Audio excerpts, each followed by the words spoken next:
귀하신 성도님들, 주님 안에서 평안하신지요? 이렇게 또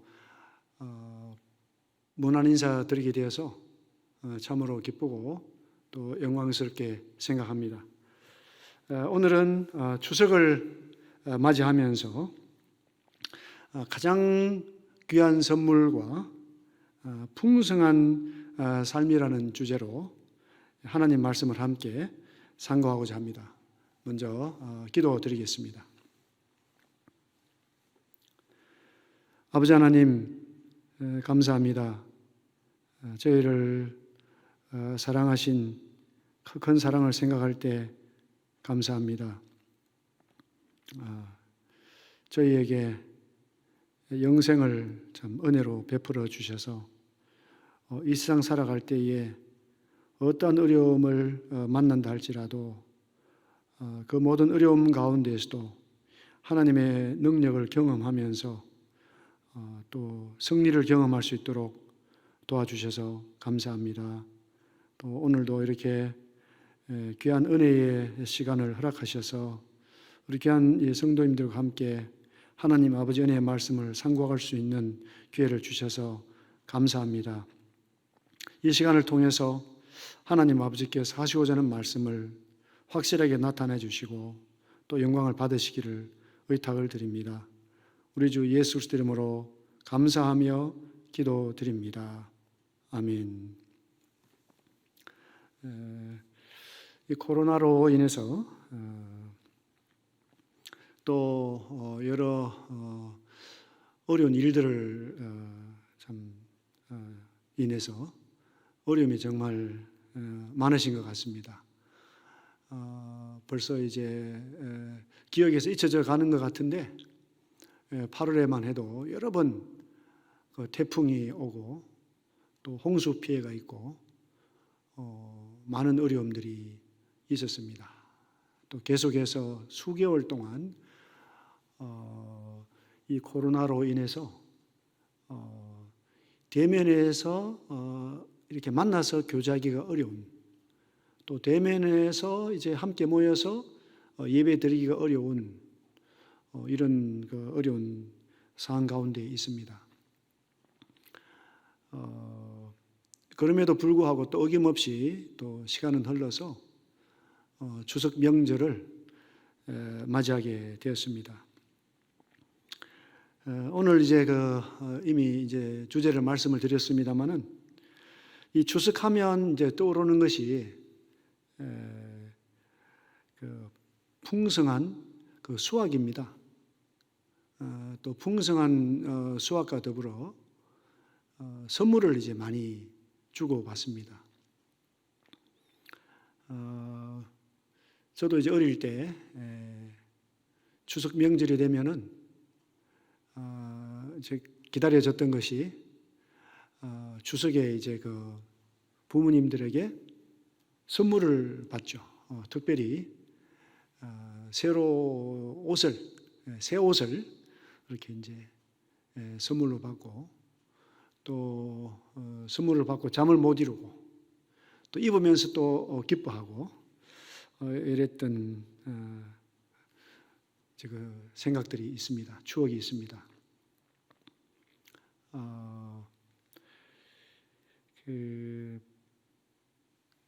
우리 사람들은 이미 하나님께로부터 큰 선물을 받았습니다.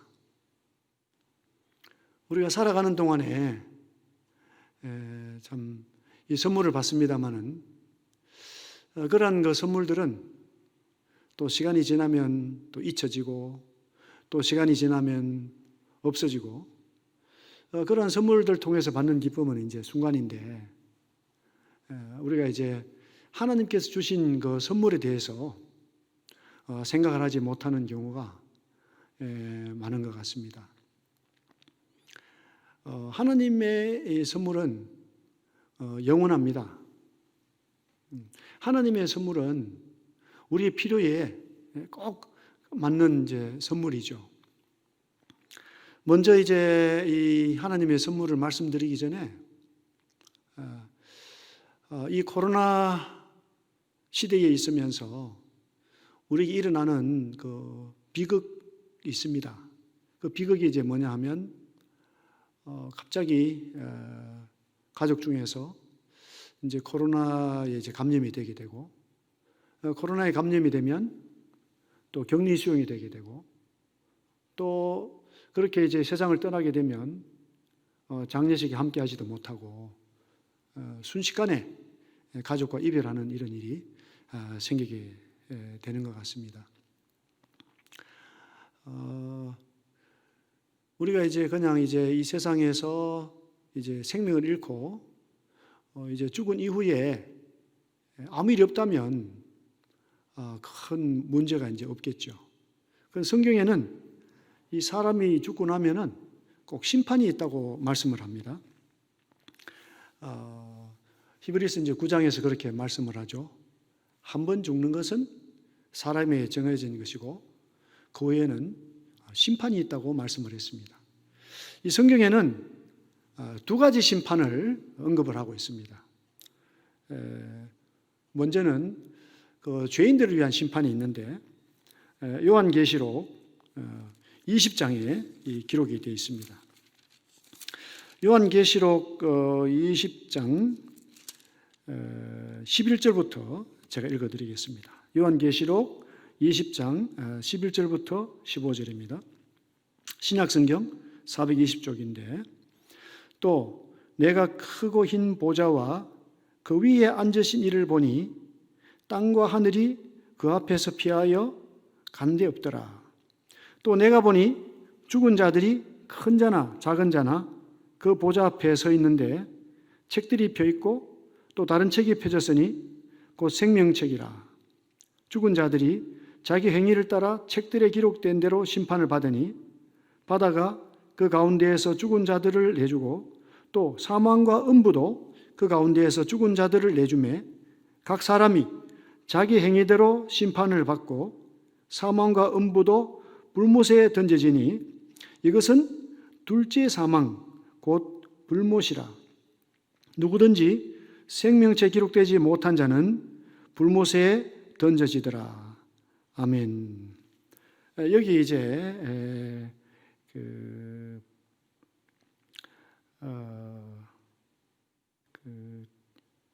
이 흰 보좌, 백보좌 심판에 대해서 이제 말씀을 하고 있습니다. 11절에 보시면 또 내가 크고 흰 보좌와 그 위에 앉으신 이를 보니 이렇게 말씀을 하고 있죠. 그러면서 12절에 보시면 또 내가 보니 죽은 자들이 큰 자나 작은 자나 그 보좌 앞에 서 있는데 이제 이것은 이제 이 교회는 이미 요한계시록 4장 5장에서 이제 공중으로 이제 들어올려 갑니다. 그러니까 성도들은 이미 천국에 있고 이 세상에는 이제 7년 대환란이 있고 말이죠. 그 다음에 천년왕국이 있습니다. 이 천년왕국이 이제 끝나면 이제 이러한 그 흰 보좌 심판이 있게 됩니다. 이때에는 12절 말씀대로 죽은 자들이 큰 자나 아주 뭐 능력이 있거나 유명하거나 이런 사람들, 작은 자나 그냥 이제 평범한 이런 사람들, 죽음 앞에는 또 심판 앞에는 차별이 없습니다. 큰 자나 작은 자나 그 보좌 앞에 서 있는데 12절 말씀 계속 보고 있습니다. 책들이 펴 있고 또 다른 책이 펴졌다고 말씀이 되어 있습니다. 다른 책이 뭐냐 하면 생명책이죠. 그런데 이 책들은 무슨 책이겠습니까? 그것은 행위를 기록한 책들이겠죠. 죽은 자들이 자기 행위를 따라 책들에 기록된 대로 심판을 받으니 13절입니다. 바다가 그 가운데에서 죽은 자들을 내주고 또 사망과 음부도 그 가운데에서 죽은 자들을 내주매 각 사람이 자기 행위대로 심판을 받고 여기 이제 바다가 죽은 자들을 내어주죠. 그러니까 어떻게 이 세상을 떠나든지 또 화장이 된다 할지라도 마지막 때는 다 부활을 합니다. 예수님 믿는 자는 생명의 부활로 부활해서 영원히 살고요. 또 예수 믿지 않는 분들은 또 이제 심판의 부활로 부활을 해서 어디서 영혼을 보내느냐? 사람은 영원히 사는 것이 목적입니다. 그래서 천국에서 영원히 살 것이냐, 지옥에서 영원히 고통 가운데 있을 것이냐 하는 엄청난 차이가 이제 있는 것이죠. 이 바다가 그 가운데서 죽은 자들을 내주고 또 사망과 음부가 나오는데, 이 사망이라고 하는 것은 예수님 믿지 않는 분들은 사망 가운데 있다. 또 음부가 있습니다. 음부. 믿는 사람은 이제 세상을 떠나게 될 때 바로 낙원으로 가죠. 믿지 않는 분들은 이제 음부로 들어갑니다. 천국 가기 전, 지옥 가기 전에. 음부는 이제 거의 지옥과 같은 곳인데 이제 영혼들이 대기하는 대기 장소입니다. 음부도 그 가운데에서 죽은 자들을 내주매 각 사람이 자기 행위대로 심판을 받고 사망과 음부도 불못에 던져지니 이것은 둘째 사망 곧 불못이라. 첫 번째 죽음, 이것은 이제 이 육체와의 분리입니다. 육체와의 분리. 이 둘째 사망이라는 것은 하나님과 영혼이 분리되는 것을 말하죠. 그러면서 불못에서 영혼이 보내게 됩니다. 그래서 누구든지 생명체 기록되지 못한 자는 불못에 던져진다. 이렇게 하나님의 의미한 그 말씀이 있습니다. 이것이 이제 믿지 않는 분들의 그 심판입니다. 믿지 않는 분들의 심판. 또 믿는 분들이 또 심판이 있습니다. 믿는 분들의 심판은 이제 고린도전서 3장에 있습니다. 고린도전서 3장에 이제 보시면은 3장 10절부터 15절까지입니다. 제가 읽어드리겠습니다. 내게 주신 하나님의 은혜를 따라 내가 지혜로운 건축자와 같이 틀을 닦아두매 다른 이가 그 위에 세우나 그러나 각각 어떻게 그 위에 세울까를 조심할지니라. 이 닦아둔 것 외에 능히 다른 틀을 닦아둘 자가 없으니 이 틀은 곧 예수 그리스도라. 만일 누구든지 금이나 은이나 보석이나 나무나 풀이나 지프로 이 터 위에 세우면 각 사람의 공적이 나타날 터인데 그 날이 공적을 밝히리니 이는 불로 나타내고 그 불이 각 사람의 공적이었다는 것을 시험할 것임이라. 만일 누구든지 그 위에 세운 공적이 그대로 있으면 상을 받고 누구든지 그 공적이 불타면 해를 받으리니 그러나 자신은 구원을 받되 불 가운데서 받은 것이라. 아멘. 네. 여기 이제 이것은 믿는 자의 심판입니다. 믿는 자의 그 심판은 죄에 대한 심판이 아닙니다. 상에 대한 심판입니다.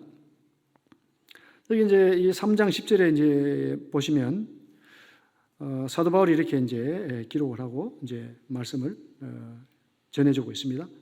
내게 주신 하나님의 은혜를 따라 내가 지혜로운 건축자와 같이 틀을 닦아두매, 이 사도 바울이 하나님의 은혜를 따라서 지혜로운 건축자와 같이 틀을 닦아두었다고 했습니다.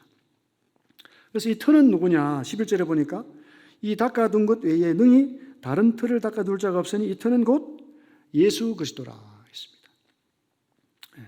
그래서 이제 마태복음 7장에도 보면은 두 부류의 건축물이 나옵니다. 한 부류의 건축물은 집을 모래 위에 짓는 집이고 한 부류의 건축물은 집을 반석 위에 짓는 집인데 바람이 불고 홍수가 날 때 반석 위에 지은 집은 튼튼한데 모래 위에 지은 집은 이제 무너집니다. 무너짐이 아주 심하다고 그랬어요. 그래서 이제 우리가 이제 이 하나님 말씀의 출발은 뭐냐? 출발은 복음입니다. 그 성경에서 말씀하는 우리에게 첫 번째 필요는 뭐냐? 구원입니다. 구원과 그 다음에 이제 그 예수를 따라가서 그분을 닮아가는 성장이다. 그래서 이제 이 구원에 대해서는 이 예수 그리스도가 기초인데 바로 하나님의 은혜입니다. 12절에 보니까 만일 누구든지 금이나 은이나 보석이나 나무나 풀이나 지푸로 이 터 위에 세우면 이렇게 말씀을 했는데 이것이 이제 주님 믿고 난 이후에 우리가 어떻게 살았는지 이것이 금이나 은이나 보석이나 또 나무나 풀이나 지푸로 이 터 위에 세워지는데 13절에 보니까 불이 각 사람의 공적, 각 사람의 행동이 어떤 것을 시험한다고 그랬어요. 그래서 불이 나와서 이제 그대로 있으면 14절에 보면은 만일 누구든지 거기에 세운 공적이 그대로 있으면 상을 받고 15절에는 누구든지 그 공적이 불타면 해를 받는다고 그랬습니다. 이 해라는 것은 이제 영어로 보게 되면 손실, 로스입니다. 로스. 우리가 주님 믿고 똑같은 시간과 또 똑같은 그 재능과 똑같은 물질을 가졌는데 어떤 사람들은 그것을 사용해서 상을 많이 받는데 어떤 사람들은 그것을 임의로 사용해서 육체 정욕을 따라 사용해서 상을 받지를 못합니다. 아무것도 받을 게 없어요. 얼마나 큰 손실이겠습니까? 그러면서 15절에 보니까 누구든지 그 공적이 불타면 해를 받으리니 그러나 자신은 구원을 받되 불 가운데서 받은 것 같으리라 하고 말씀했습니다. 그래서 구원이라고 하는 것은 어떤 성도들의 행위로 구원받는 것이 아니고 하나님 은혜로 구원받기 때문에 이제 아무것도 남는 것이 없어도 공적이 없어도 구원을 받는데 그 구원은 부끄러운 구원이다. 이렇게 말씀을 하고 있습니다. 그래서 이미 우리는 말씀을 통해서 두 가지 심판을 보았습니다. 한 가지 심판은 믿지 않는 자들의 심판이고 이제 두 번째 심판, 이것은 이제 믿는 자들의 심판인데 믿느냐, 예수 믿느냐, 믿지 않느냐 하고 하는 것은 엄청난 차이가 있습니다. 물론 또 예수 믿고 나서도 계속해서 풍성한 열매를 맺는 삶을 살아가느냐, 그렇지 못하느냐, 이것도 아주 큰 차이가 있다고 하는 것입니다. 그래서 우리에게 주어지신 그 예수 그리스도, 우리에게 나타난 그 하나님의 은혜, 이것이야말로 우리 인류 모두에게 있어서 가장 큰 최고의 선물이 아닌가, 모두에게 필요한 선물이 아닌가, 그렇게 생각을 해봅니다. 이제 추석을 맞이해서 이제 가족들이 이렇게 모여 있을 텐데 가족들 중에서 이 하나님의 선물을 받았느냐, 하나님의 선물을 받지 못했느냐. 비록 가족이라고 할지라도 이 세상을 떠날 때는, 언제 떠날지도 모르지만 이 세상을 떠날 때는 엄청난 차이가 있다. 또 주님 믿은 하나님의 자녀였는데 그 지혜로운 건축자처럼 금과 은과 보석으로 잘 세우면은 엄청난 상을 받게 될 텐데 그렇지 못하고 육신적으로 살면서 성령의 인도하심을 못 받고 이 그리스도의 사랑 가운데 살아가지 못하면 그 살았던 모든 삶들이 헛것이 된다. 풍성한 삶이 되지 못한다. 풍성한 열매를 맺지 못한다. 이런 이제 교훈을 받게 되는 것입니다. 로마서 6장 말씀 보시면요, 로마서 6장에 로마서 6장 23절 말씀 제가 읽어드리겠습니다. 죄의 삭은 사망이요 하나님의 은사는 그리스도 예수 우리 주 안에 있는 영생이니라. 아멘. 오늘 그 말씀의 요약입니다. 죄의 삭, 죄를 지으면 그 죄의 결과는 사망입니다. 그 반면에 이 하나님의 은사, 이 하나님의 은사 밑에 관주가 있습니다. 선물입니다. 하나님의 선물은 그리스도 예수 우리 주 안에 있는 영생이니라. 놀라운 선물 아니겠습니까? 우리가 이제 그 구원받은 자들의 심판의 가장 기초는요, 하나님의 은혜에 더 예수 그리스도입니다. 예수 그리스도. 구원의 기초, 예수 그리스도. 그분 안에 있는 영생, 이것은 우리 행위로 되는 것이 아니고 하나님의 선물입니다. 하나님의 은사는 그리스도 예수 우리 주 안에 있는 영생이니라. 여기 이제 20절의 말씀 보시면요. 6장 20절. 너희가 죄의 종이 되었을 때에는 의에 대하여 자유로웠느니라.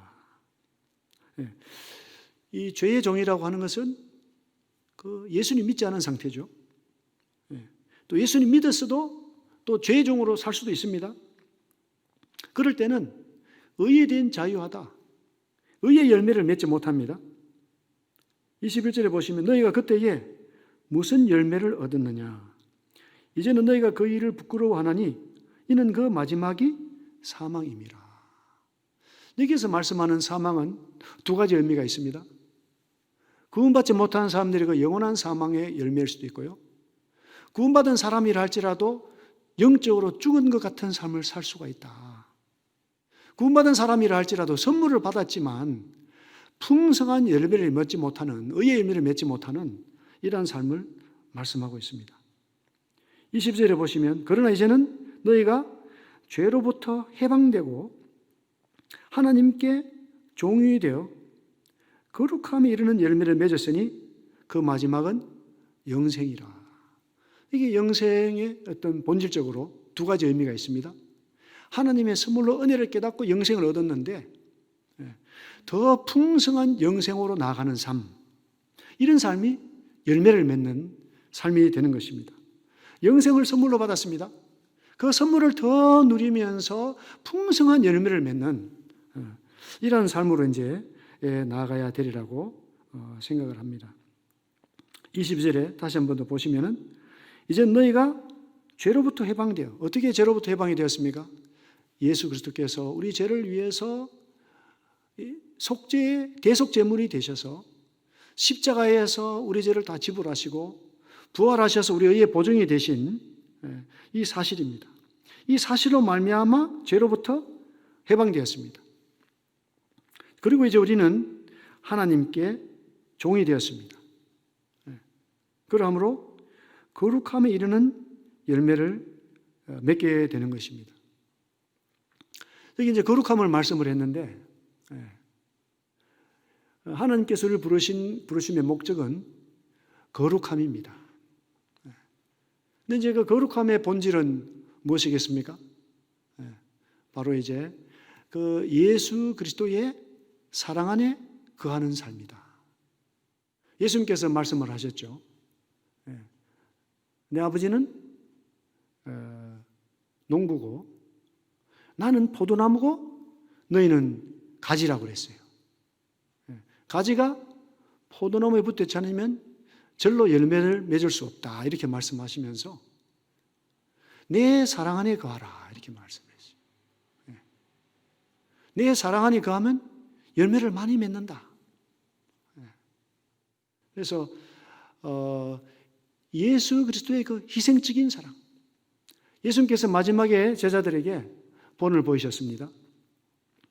허리에 수건을 두르고 이제 대야에 물을 가지고 와서 제자들의 발을 씻기십니다. 그 베드로가 이제 말씀을 합니다. 어떻게 주님께서 저의 발을 씻기십니까? 예수님 말씀하시죠. 내가 지금은 몰라도 이후에는 알게 될 것이다. 내 발을 절대로 못 씻깁니다. 그러니까 내가 내 발을 씻기지 않으면 네가 나와 상관이 없다. 그러니까 베드로가 발뿐 아니라 손과 머리 다 씻어주세요. 그래서 말씀하시죠. 그러면서 이미 깨끗하다 그 말씀을 하십니다. 이미 목욕을 했다.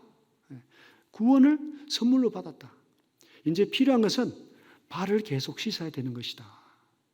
이렇게 너희가 서로 사랑을 해라. 서로 발을 씻겨라.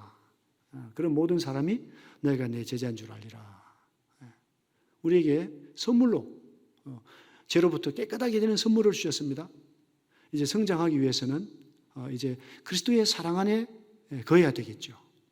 성도가 서로 발을 씻기는 사랑으로 겸손과 온유로 이것이 참된 거룩의 본질이 아니냐 생각을 합니다. 이제 우리가 이 추석 연휴에 아직까지 이 하나님 선물을 받지 못한 분들이 많이 있습니다. 어떻게 이 하나님의 선물을 먼저 받은 분들로서 잘 전달해 줄 수 있을까? 또 선물을 먼저 받은 분들이 어떻게 서로 발을시키는 그 사랑을 할 수 있을까? 어떻게 거룩에 이르는 열매를 맺을 수 있을까? 이러한 것이 참된 그 선물을 받고 또 그 영생에 이르는 그 열매를 맺는 귀한 날들이 되지 않을까 그렇게 생각을 합니다. 다시 한 번 더 이 로마서 6장 23절의 말씀을 읽어드리겠습니다. 죄의 삭은 사망이요 하나님의 은사, 하나님의 선물은 그리스도 예수 우리 주 안에 있는 영생이니라. 이번 추석 연휴 기간뿐 아니라 또 계속되는 이 코로나로 인해서 정말 어려운 그 상황 가운데에서도 우리의 그 영생의 선물의 기초가 되시는 그 예수 그리스도와 또 가까이 교제하시면서 선물을 누리고 또 예수 그리스도를 닮아가는 거룩한 사랑을 나누는 서로의 그 발을 시키는 또 예수 그리스도께서 십자가에서 피를 흘리시면서 희생하신 희생적인 사랑이 또 성도들 가운데에서 가정에서 직장에서 여러 곳에서 풍성히 나타남으로써 열매를 맺는 이러한 삶들이 계속될 수 있기를 기도합니다. 한번 같이 기도하시겠습니다. 아버지 하나님 감사합니다. 이 마지막 때에 좀 모든 사람들이 이 진리를 알지 못함으로 방황하고 있습니다. 인생의 목적이 무엇인지 몰라서 방황하고 있습니다. 이것저것 참 많은 것을 또 시도하지만은 참 텅 빈 가슴을 안고 살아가고 있습니다. 이럴 때에 하나님 아버지께서는 아직까지 이 구원의 문을 닫지 아니하시고 이 사랑하는 아드님을 통해서는 영생의 선물을 각자에게 나눠주기를 또 원하시고 또 동역자들을 통해서 이러한 일들을 행하시는 것 생각할 때 감사를 드립니다. 이번 추석 연휴 기간에 아직까지 참된 선물을 받지 못한 분들이 계시다면 참된 선물을 받을 수 있도록 도와주시기를 기도합니다. 또 참된 선물을 받은 하나님의 자녀들은 이 구원의 은혜 이상으로 또 성장의 은혜를 누릴 수 있도록 도와주시고 의의 열매를 풍성히 맺는 이러한 삶이 될 수 있도록 도와주시기를 기도합니다. 우리 주 예수 이름으로 감사하며 기도드립니다. 아멘.